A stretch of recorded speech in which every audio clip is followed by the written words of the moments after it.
Hello, everybody. Welcome to week 1 of the Oklahoma Run Show. Weekly recap. I don't know, that works. Also, the Holland Hall results recap. It's not my fault. The results that I was going off of were wrong. I'm either going to scrap the article or fix it, but don't look at that article. It's not right. Please, everybody, send him your hate mail Yes, please. immediately after watching this.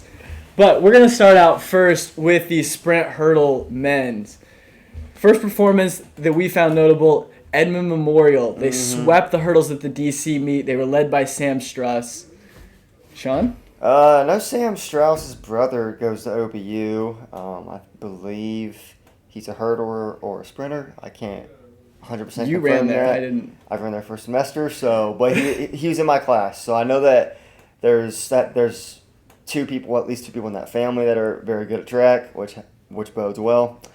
I think Edmond Memorial going 1, 2, and 3 in both the 110 and the 300 meter. Both the 110 and 300 hurdles, which led to one of the best photos of the meet, yes, I would say. That was a great one. I would say that is going to bode well for them come state because they're deep in that event, and obviously they haven't faced off against a lot of other schools, but having 3 guys that are capable of that is a good place to be in. I think the 6A hurdles is one of the best, overall events to watch. There's a lot of really good guys in both the 110s and the 300 hurdles. And if Edmond Memorial can put 3 into those deep fields, that would be incredible. But next up, we have Tulsa Union. They're the sprint powerhouse, and they came through in their season opener. They're 4x1, 41-7. Their 4x2 came up second, but I'll let the third came up third. My apologies. Came up third. I'll let the Union alum get into it here in a minute, but I'm gonna finish up with this 4x4. They ran 3:19.4, broke the meet record by 5 seconds. 3:19.4 comes out to a sub 50 average. That's a really deep sprint squad. Shawn, Union alum, give us your takes. Well, I think Union's had a consistently talented sprinters and good sprinters for a lot of different reasons, but I think mainly they've had every year people that push other people, and so that kind of just creates every year you've got guys that step up because they've had people ahead of them that steps up and they know what that's like and they want to succeed.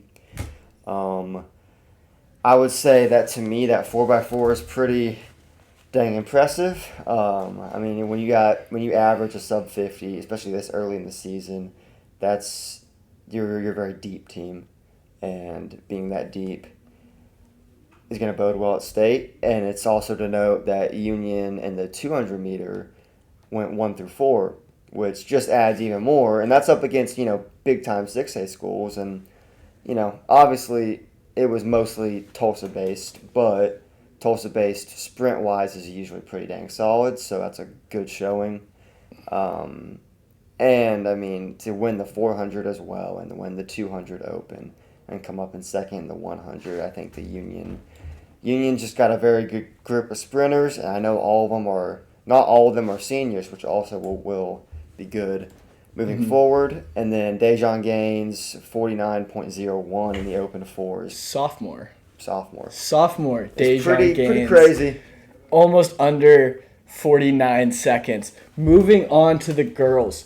A couple freshmen really stood out this week. First up, we have Kaylin Bratton, 100-meter W at the PC West meet. She also went 26-2 in the 200-meter. And then Lalia Ukuwuba, freshman out of Edmond North, 100-meter hurdle win at DC. Shawn. Women's sprints. I mean, I was there to watch that, and it was a pretty dominating performance from what I was able to observe. It would be really cool to see a freshman win state in any event ever, because, I mean, that almost never happens. So, at least I know at the 6A level.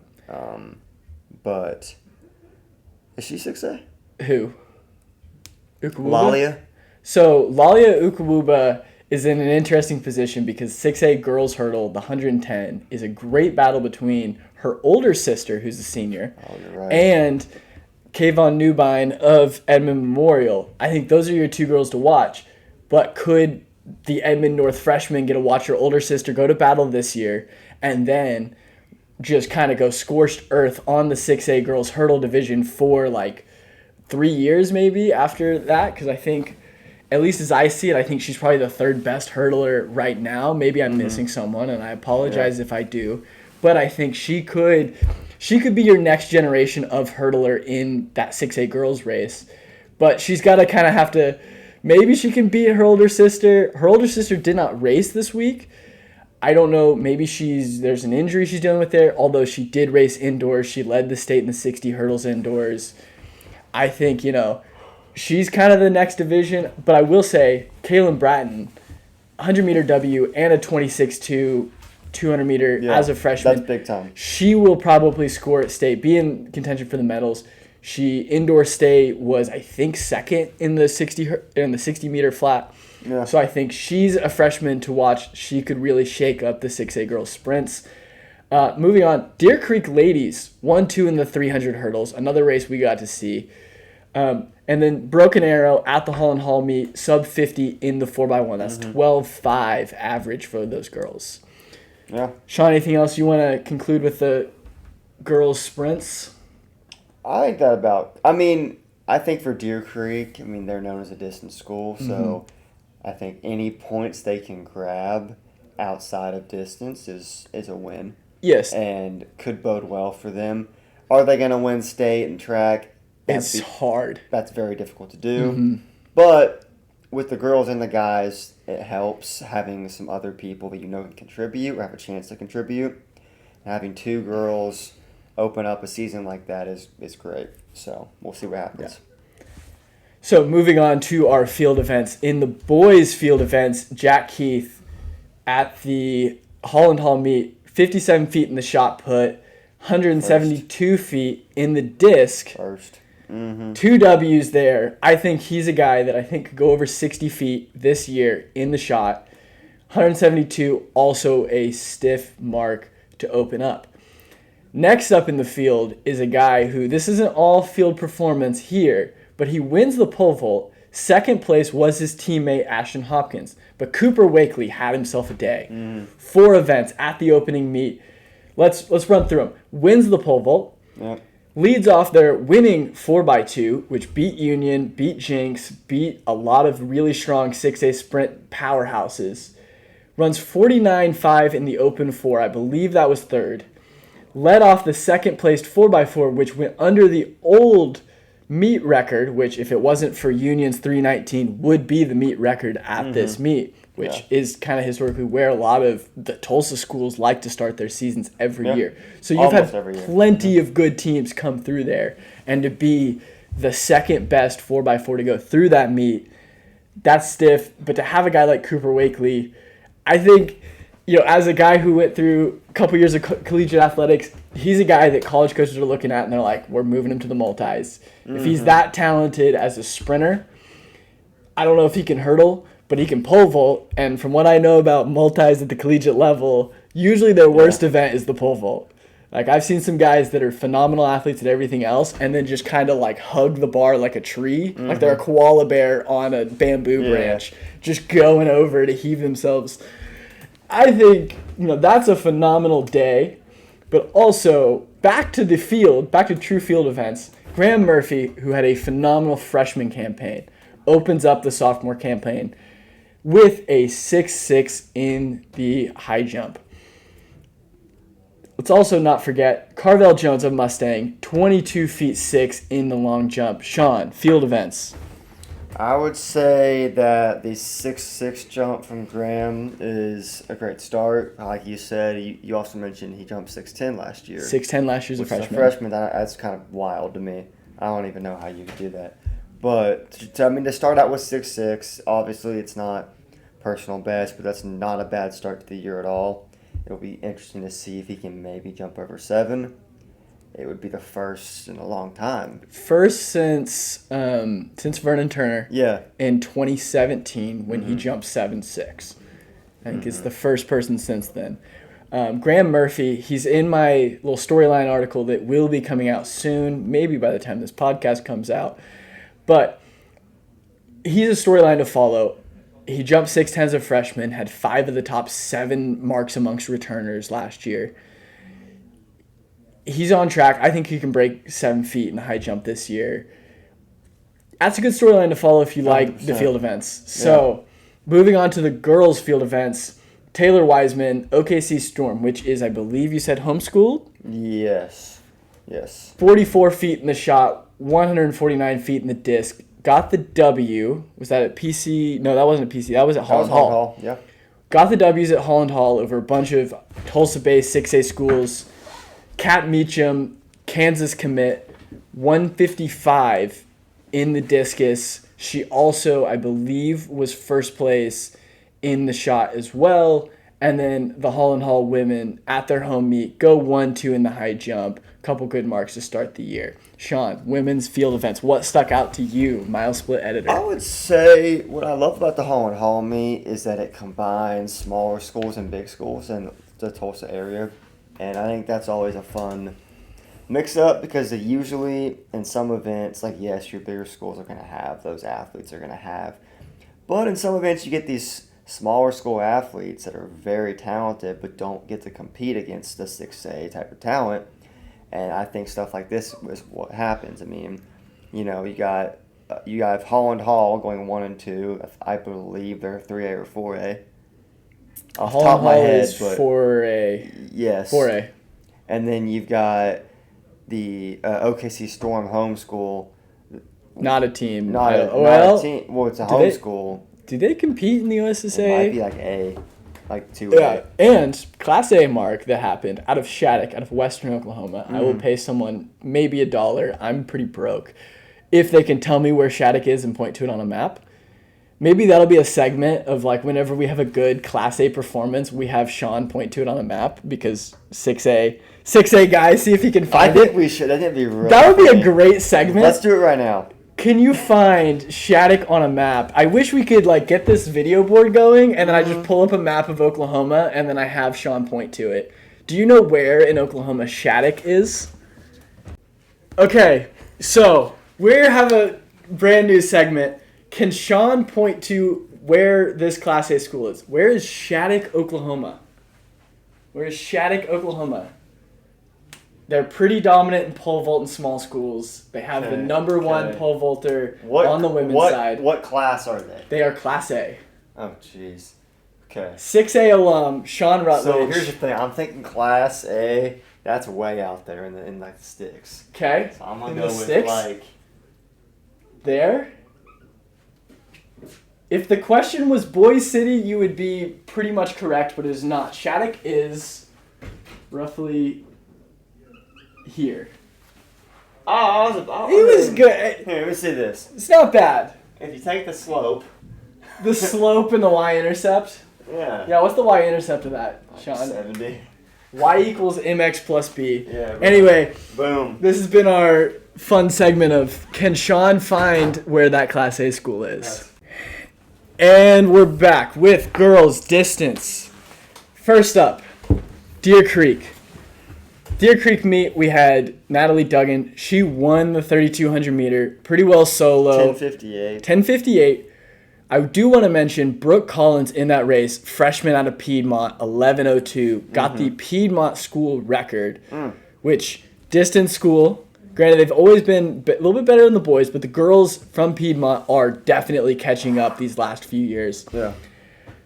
To get that record, also impressive. And then Duggan versus Kirkland. We thought going into the meet that Rutherford versus Brody Woodcock would be the race of the meet, and it was good. Yeah. But what was better, Shawn, run us through that race between Morgan Kirkland, Natalie Duggan.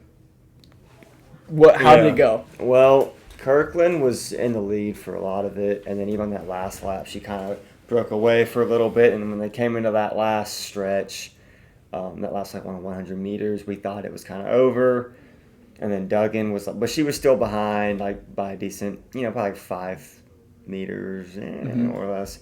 And then she just kind of had some other gear. I don't think Kirkland expected it. And then she ended up winning and in 5:10, which isn't crazy, but it's a fine time to start the season and a great kick, especially after having a 2 mile on your legs. So Shawn and I were at the start finish line trying to get photos, trying to get videos, and from the gun you could tell Kirkland took off, and I think she took off because she knew Duggan had the 3,200 meter on her legs. Duggan had to go and battle solo in the 3,200 meter, and she's like, okay, I'm gonna take advantage of this. I'm gonna go out hard. I know Kirkland had a good indoor season, probably wanted to start her outdoor season running fast. So she's like, I'm going to make something happen here. She took the race out hard. There was a couple times where we thought Duggan's not going to hold on, but she stuck in the whole time. It was going. We thought it was moving really quick. It looked quick. Yeah. That's how hard they were racing each other. And then down the home stretch, 1,550 meters of Kirkland leading, trying to break Duggan. We thought it was over. I remember the whole stadium started to go crazy with about 50 meters to go. Kirkland left a little bit of room for Duggan to sneak by on the inside. I think caught her by surprise. I think Kirkland, maybe if she would have had kind of knew Duggan was coming, I think maybe she would even, it could have been a better battle if it was a 1,650 meter race, because it was just that it was just a great race the whole time. Yeah, and it was a caught off guard, and hard to shift when you're gears. moving like that, you can't shift gears that quickly. Yeah, especially when you have your 40 meters from the finish line, hard to shift back up. Yeah. When you thought you have it. But anyway, probably the race of the meet for us. Moving on, Gentry Turner out of Bartlesville, state lead in the 3,200, 10:54, came back, got second in the mile, 5:05. Second place behind Gwen Myers, 5:02 out of Bishop Kelly. Shawn. I know that Gwen Myers is, I believe, a junior, so she has a whole other year left. I think Gentry Turner's a senior. I think, I know Bishop Kelly is recently now a 6A school, at least in cross country. I need to fact check for track. Ooh, I don't know. But I know cross country, they definitely moved up. I thought they were still 5A in that, but I could be wrong. Yeah. Because I know that she competed against at 6A state, my sister at state, which was she goes to school. But I would say I think a 10:54 open and then a 5:05 come back is especially in the wind too. It was a very windy day Saturday, at least here in Stillwater, and I'm assuming the same in Tulsa. Especially that 2 mile for me, do that in the wind, and it's a very, very tough event already. But when you have wind, and she was probably leading for a good portion of this, I wasn't there, can't fact check it, but she won by a fair amount. So most likely a lot of work done alone. She was alone. And I think, having that headwind for so much of that is really tough to fight through. So that 10:54 to me is more impressive than it's impressive regardless. But to me, that shows that she could potentially contend for maybe state record, 10:40, get close at least. The raw time doesn't do the performance justice. I believe Gentry Turner did run 9:56. I believe she went 9:56 in the 3K indoors, which is about mid 10:30-ish range. So obviously there's more in the tank there. She has to run solo in the wind. That's you see 10:54 and you're like, well, she's kind of in 10:30 shape. And you're like, well, maybe it's not that great of a performance. But when you add the context of windy day, which in the springtime in Oklahoma is every day that you want to try to run fast at least, it adds up and you go, all right, that actually is quite a phenomenal performance to run 10:54 by yourself in the wind. Moving on to the boys. First up, 5A Lincoln Christian takes down a 6A field. They run 8:04. Clay McKinney, Regent Prep. Go. Also, Edmond Memorial ran 8 flat at Deer Creek. That's the second time. It's first time outdoor, obviously, but they also did that indoor. So yes. I don't think that we mentioned that. So I don't think we have that in here, but yes, they 8 flat. Yeah, which 8 flat to open up a season. That I believe our state record's in the 740s. It would be it's a stretch to get there. It'd be tough to get a state record, but I do think that they could really push 755 or under. When you open up an A flat, who even knows if that was like their top guys too? So a lot of times a school in their first meet won't even run. They're 4 core 800 guys. So I'm really interested to see what they do. And then with Lincoln Christian running 804. I think that's pretty to win impressive. 6A state in the 4x8, you have to be between probably about 750, 755. 100%. You have to be in that range. That's what wins it most with the years. talent now and times, you're not, unless it's a super windy day. Right. There's But if it's a good day, if you're not running that, I'd be shocked if you win. Yeah, it'd be hard to win in anything greater than 755. You have to be below it. But Clay McKinney, freshman out of Regent Prep, 952. Great start to a season. Second place in that race in 953. So close battle. Rowan Myers out of Bishop Kelly runs 953. Also doubles back to get second place to Trey Baker in the mile 426.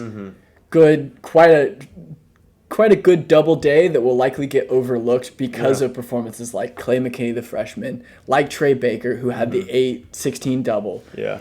But that's a very underrated double to run 953, come back, run 426 later that afternoon. Moving on to the Deer Creek meet, some distance performances there. Zach Rutherford, timing was an issue. We realized this because we're watching the race, and we weren't getting splits between the two of us. There was other people around us getting splits. But the timing board, we went to look at it, and it said like 20-something minutes the whole race, which threw off some of the racers. I don't know how much it threw off Zach Rutherford, but we've heard he ran roughly 924-ish. The official results aren't updated. They still have him running like 20 minutes, which the fast heat, those guys, there's nothing wrong with him. They did not run 20 minutes. They didn't walk it together. It was a good race, but he solo by himself. Yeah, from the gun. Ballpark 924 is what we've heard. And I also heard roughly 435 through the first mile. Yeah, he took it out strong. He took it out strong. That's a rough estimate, though, so don't take my word. But it was roughly 435 and then 924-ish. Which I will kind of hold on to with his 3K performance from that last indoor meet at Washburn. He's in 910 shape, at least off of that meet. Yeah. To run 912 in the 3K indoors, I think he's, 912 converted from his 3K time, so 3,200 meter and 912-ish. I think he's in that kind of that 9-10 ballpark. I think by later in the season, sub-9 is certainly not out of the question. If he goes down to like a Texas Relays, Texas Distance Carnival, I see it being possible. I could see it. He goes to an Arcadia, he's going to break 9. I think he gets in one of those fields, he breaks 9. But I think in Oklahoma, he's probably 9-10 shape right now. So that was a great race. But then, double back for the mile. We thought this was going to be the best race of the meet. It did not disappoint, but it did get overshadowed a little bit by the girls' mile. Zach Rutherford doubles back to battle Brody Woodcock, who did have a phenomenal leg. Take us through that 4x8 leg of Brody Woodcock to try to chase down. We don't know the split, but he was in about 6th place when he was second leg, I believe. Yeah, when he was handed the baton, he was in 6th-ish. He was in about 6th, and then by the end of it, he was in 2nd. I don't know what he ran. Had to have been sub 2. I would be shocked if it wasn't. Yeah. Because, they were all moving pretty quick. So I can't give you a split, but I wish I could. But I think that is worth shouting out. And Deer Creek's 3rd leg also kind of seemed like he was moving too. So Deer Creek in the 4x8 is always something to watch out for because they're such a distance-heavy school. A lot of people don't think of them as speed-wise, but they do have a lot of speed. I think that they've always been dominant in cross. They're always very good there. They're very deep. They're very kind of strength-oriented as far as the makeup of their team. Where you get some of those schools that aren't necessarily as dominant in cross, like an Edmond Memorial. Not usually thought of as a top contender in the cross-country battle. Although they will be top 10. They usually are kind of shoo-ins to make it to state. Yeah. And they're usually more kind of mid-D based. But I think Deer Creek is starting to close that gap, and they're starting to get guys that are that kind of sub-2 kind of makeup of athletes. And so I think that it wouldn't be unheard of or unreasonable to think that they could be a top 3 team. Yeah, and You know? with the track, it's interesting. 'Cause I think back to when I was a freshman. I wasn't competing, but Jed Helker from Edmond Memorial won. Basically won that whole thing for them. Yeah, And it wasn't just him, obviously, but like I wonder if we could see something like that from Deer Creek one of these years, because that reminds me of them, because at that time they didn't have like a very complete team, and with track state, so much can happen in a track state. Like your favorites lose so often because it's just everything. It's just so much happens in those 2 days usually, and I wonder if Woodcock or even maybe a Graham Mitchell, if they swept the distance events, could they possibly win state as a team? It's very doable. It'd be tough, but I don't think it's out of the picture. It would be tough. And here's why I think it would be tough, is that there are more sprint events than there are distance events. And relays are worth double, and of course there's more sprint-based relays. Yeah. Deer Creek doesn't have a 4x4 that can play with, Tulsa Union's sub-50 guys. Yeah. They could probably throw together a good one, but they're not going to be medaling, or not high medals. So they're going to miss out on a lot of points there. They're not going to score in a 4x1 or a 4x2. And there's so many sprint events. You go 100, 200, 400, 300 hurdles, 110 hurdles. It would be a steep hill to climb to get there. But I think they would have to, and this is really hard to do in 6A, you would need to almost go 1, 2, 3 in like the 2 mile and the mile. But I think that's so hard. That's hard, yeah. And then they would also need to win the 4x8. They would have to win the 4x8. They would have to score those. It would be just so hard. I think one of their better chances to do that would have been with like AJ. Yeah. Because I mean AJ, I'm not saying it's impossible. Like I'm bringing that up for a reason, because I do think that there is a universe where Deer Creek wins track this year. I don't think it's going to happen, but there's a universe. Because if Woodcock, just seeing his 800, I'm like, okay, this guy's got a lot of speed that we don't really know about, I feel like. And with, if Graham Mitchell can kind of get back on his track and maybe get that mile down, and he's going to be a good 2 mile guy, because I think Graham Mitchell's more of a distance heavy. Graham Mitchell ran quicker in 5K cross than anybody in the state this year. So that's why I do think, I'm like, well, if Graham Mitchell can maybe win that 2 mile or get like second, ideally win. I mean, you probably got to win. But if Graham Mitchell wins, Brody Woodcock will run the 2 mile at state. If Brody Woodcock gets top 3, and then they get another, because Deer Creek's such a deep team, who knows who's going to do well. I mean, there's so many guys that can contend, and then you got Woodcock winning the mile, and if they win the 4x8, and then the 800's wide open every year. So I think the 800, the 800's wide open. Like, yes, Trey Baker just ran 154, but he's 5A. Oh, he Tahlequah. He's from Tahlequah. Huh? He's wide open then for sure. So there's like Colton Bennett from Westmore, and there's Noah Thayer from Mustang, who are both like 154, 155 guys. I think it's a steep hill. Could it be a hot take? Could it be something that like to watch out for? Maybe they could sneak up there and get it. But what they would need to happen is they would probably need some. We should do like a show and then predict it all. I think we will, especially later in the year, like later in the season. After like a couple more weeks, we'll have to probably cut this out. But yeah. But I think they're up against. It's a very steep hill to climb to get there, because you would need some things to go wrong in the sprints. You would need someone to false start. Man, it happens a lot. You would need drop batons. You would need a lot of stuff to go wrong for other teams, as well as stuff to go right for your team. And also in the distance, 6A is so deep right now with a guy like Zach Rutherford, who I think could beat the Deer Creek guys in the 2 mile. I think he's going to have a little tougher time beating them in like the mile, but in the 2 mile, like he could maybe win it, and then that hampers some points, and it's a steep hill to climb, but I think crazier things have happened. Anyway, moving on to our last thing. This was our fan vote performer of the week, Trey Baker, out of Tahlequah at the Holland Hall meet, his double. Talk about it. Go, Shawn. 154 and then 422. Correct. Yeah. I mean, and that wind doesn't matter as much in the 800, but still, I mean, it's tougher with wind in my mind regardless. I ran with Trey Baker at Jinx America when he was a freshman, and a little bit when he was a sophomore. And I mean, he had a lot of, obviously you could tell the potential that he had then, and you could tell that he's worked pretty hard throughout his years at Tahlequah, and I think to finally get to the point now where he's one of the best in the state. I mean, to do that, to double like that,